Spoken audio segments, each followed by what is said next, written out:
Yep. Here, rolling here. Awesome, and that's rolling, recording? Rolling. Looks good? We got, do you have we should run the Forever battery now. This is running off 77. No, that's good, Cool. that's good. Okay. Great. 3, 2, 1. Super Progressive, what's good? We're back with another Miami Music Week interview, and this is becoming my favorite tradition. Nick, thanks so much for joining me today. Great to see you again. Great to be here. And how about this? You have a Soundgarden showcase at the Sagamore. It's really cool, man, to see. Yeah, we're back on South Beach because, like, South Beach was almost a dirty word for a few years. In the old days, of course, it was all on South Beach. The Shelbourne just up the road with the Shine parties was super famous. We all used to play there. And then it all moved over to Wynwood, etc., etc. But then the guys here that run the Epic Pool parties, Neil and John and their crew, were really keen for us to come and try it, and it seems to be working super good. It's awesome. And I just gotta say, leading up to this week, I'm scrolling through Instagram.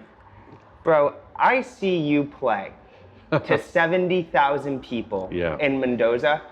And I just want to tell you how happy that made me to see it. Because it made me happy as well, to be honest. I just I'm still new to the scene, but 2 years kind of now of exploring this.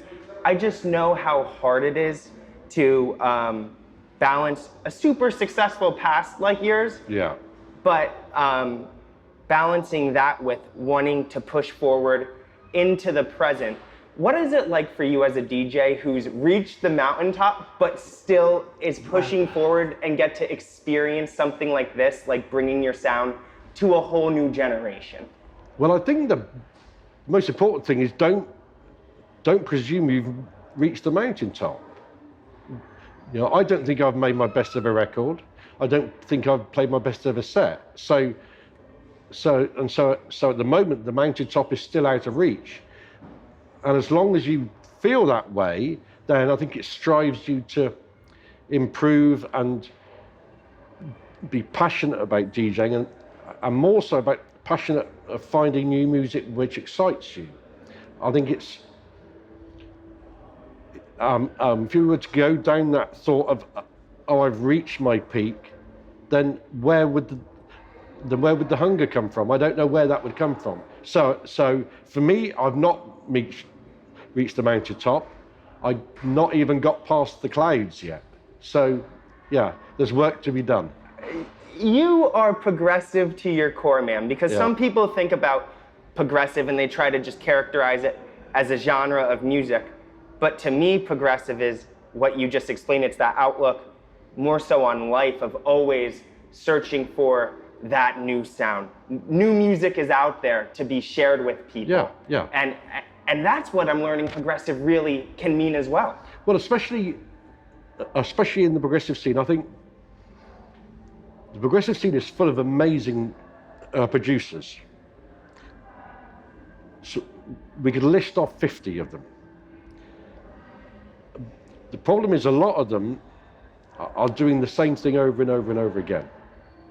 And so I think that to be progressive in your music is not about a style of music, it's about trying to push new ideas into it. For both me and Hernan, more and more of our stuff has got almost an indie base to it now, sort of an indie progressive base. So using different instruments, it's not the same old synthesizer sounds, it's not that same structure, it's almost like a rock and roll structure to songs now.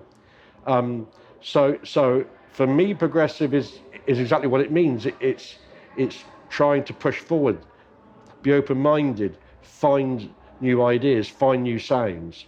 That's what being progressive is.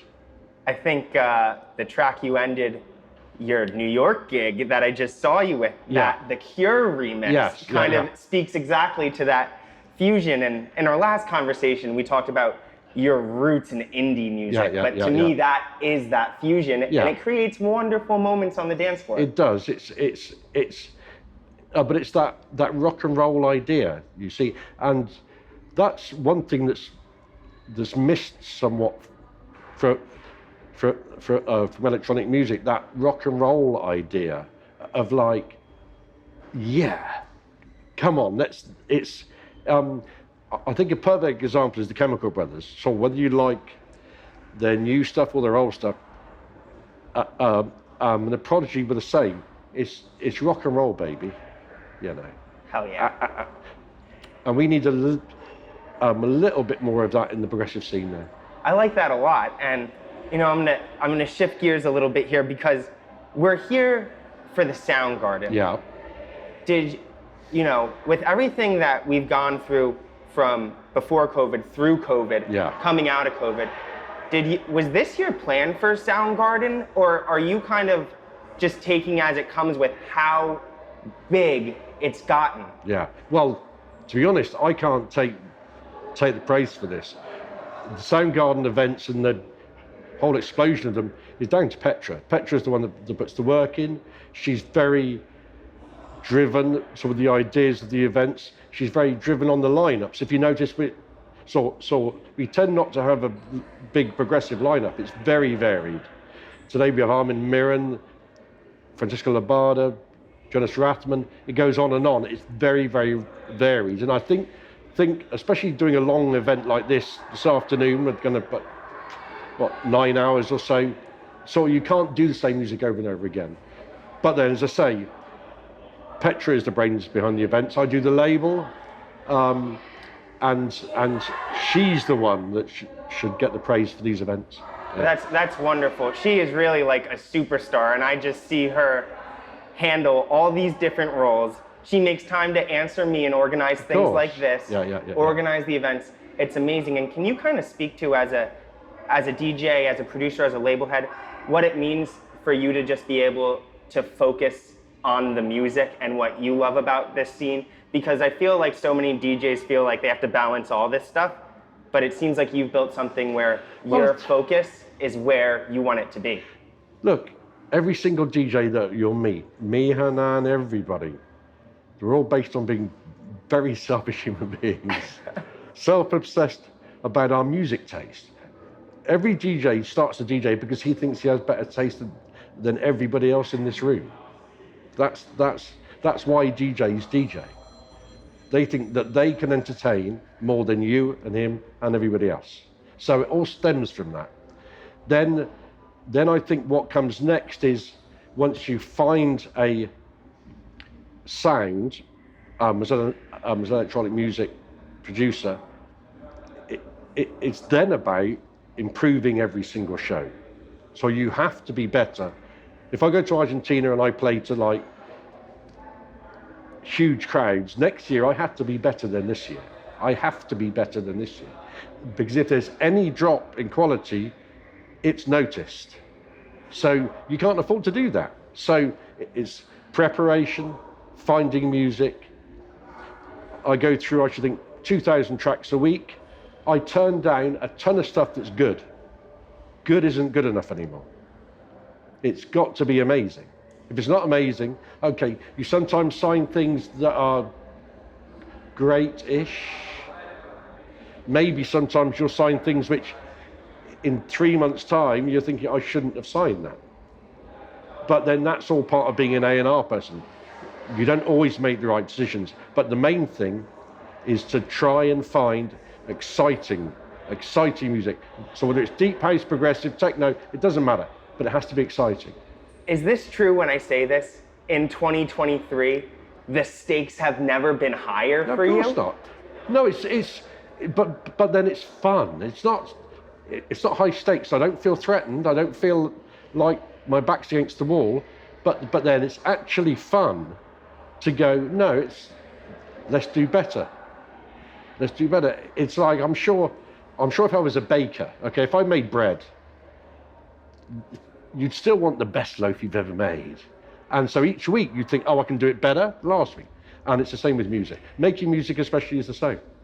Amazing. And so one cool thing for me is that a huge theme of this Miami Music Week for me personally has been kind of diving into the world of South American, specifically Argentinian producers, because what I've noticed with the Soundgarden, Sud Beat, there's a very much a family vibe, and you guys kind of it's a team effort. You guys are all picking each other up. And I was lucky enough to go get dinner with Cesar Romero. And I asked them, I go, because, you know, Instagram sometimes paints this one picture, but I'm like, what is it like? Have the people of Argentina really taken in Nick as their own? And they said, they looked at me like, bro, absolutely. Can you speak to what that's like, to kind of finding like a second home almost? Someone said to me recently that I'm more Argentinian than inflation.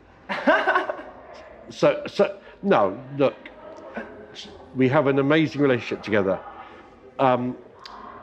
They've been so good to me, and I love them as well. And I think part of the reason that they love me so much is because me and Petra go and live there for 3 months every year, and we walk around the streets, and I'm always approachable. So we sit down in the cafe for coffee in the morning. Someone wants a photograph. Of course they can have a photograph. You walk down the street, someone comes and has a chat with you. You stop and talk. You know, so we feel like we're part of the community down there. I have so many friends also that are not involved in the music business at all. You know, I have friends I go and stay with in the south. We go to fish, and you know, completely separate. They're friends of mine. They're not friends of Nick Warren, if you see what I mean. So no, it's been a very, very special place, and I think I'll be going there until the day I die. You know, maybe I'll end up in a log cabin up in the middle of the Andes, watching the sunset once this nonsense is all finished with. Oh, I'm so happy for you to have this, like, I don't know, find another chapter in your life. That's just, it's the next adventure almost. Well, I think the mad thing is like I've got no intention of stopping making music, playing music, DJing, and I don't think many people will. I think it's an amazing time that we're living in, that age seems irrelevant, which is great. Well, it reminds me a lot of what Hernan said to me the other day on the boat, which is this. I just asked you, like, where does your consistent hunger come from? And I asked him, I go, Hernan, you know, you're in a position where you could just DJ 1 or 2 gigs a month, make a lot of money and do these massive gigs. And what he told me, he goes, but then my DJing would be suffering, because it's a skill that you have to continue to practice and define. Sharpen your knives every single opportunity. But also, your statement isn't really true either. Oh.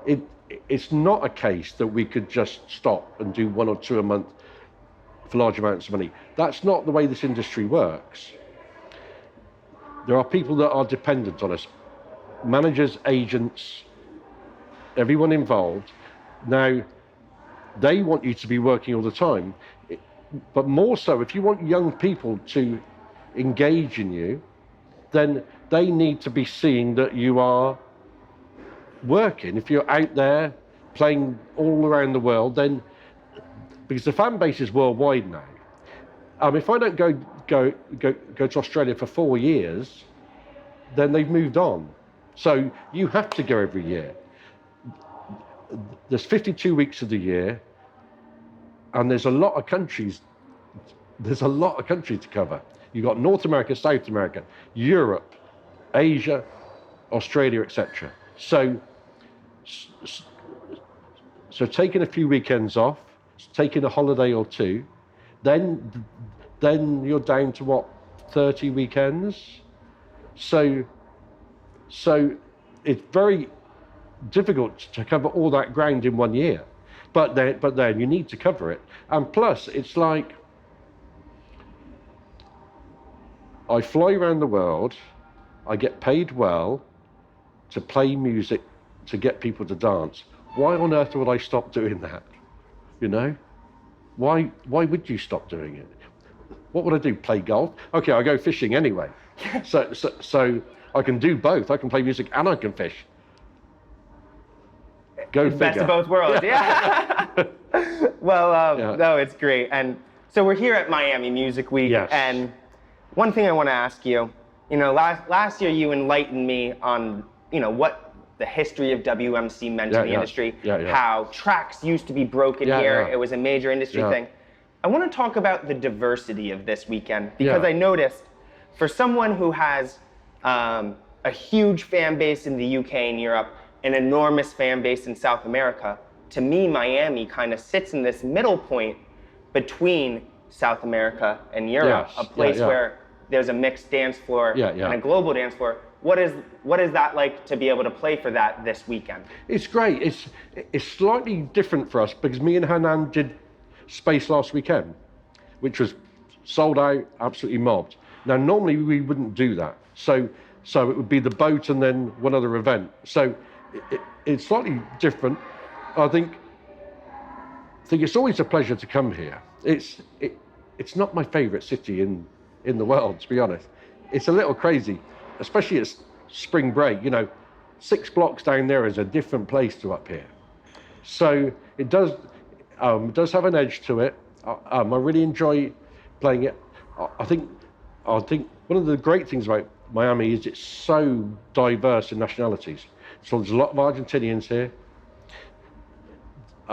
There's a lot of Mexicans and North Americans. What's missing in the crowd now, these days, is there's no Europeans here anymore. I think 15 years ago, you would get thousands of clubbers flying over for this week. You don't see them at all anymore. You might get a handful here.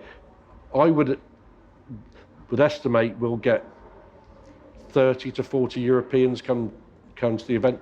Not artists, I mean clubbers that have booked flights, booked a hotel in Miami. So that side of it has gone to a certain extent. So which is a shame, because it was a great melting pot, because you'd have that energy of European clubbers who always go a bit crazy, as you know. But it's still an amazing place to play. And so the question I want to end on with you, I'm really appreciative of your time, is I'm new to this music. It's been like 2 years of just diving in. And I'm loving every aspect. For me, at the top of my list is to go experience this scene in South America. Yeah, of course. What would be your recommendation of a place to go or an event to see? Okay. Well, it's really simple. So you need to go to Argentina, because South America is great. Chile, Colombia, Brazil, they all have their special places. But then, especially if you're into the progressive sound, Argentina is like the king of the crop. So go anytime you want in January, February, and March. Anytime before Miami Music Week, and you'll have at least 1 or 2 internationals every week. Base yourself in Buenos Aires, fly up to Rosario, fly up to Cordoba, base yourself in Buenos Aires, stay in Palermo for a month. You might as well stay a month if you're going to go. Enjoy the meat, enjoy the wine, enjoy the parties. I got the itinerary locked in my head. I really appreciate it. And we'll see you there. I just want to tell you, bro, like, as someone that I really look up to see you more determined than ever, it seems super focused, and also have this balance of work ethic and enjoying yourself.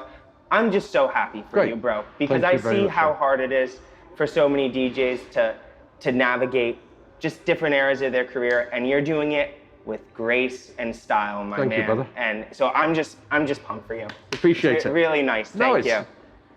It's a gas, man. It's a gas. Yeah, it's just awesome to see, and it's so inspiring. I'm like, yes, dude. But yeah, thank you. Nice to see you again. Yeah, definitely. This is my favorite thing ever.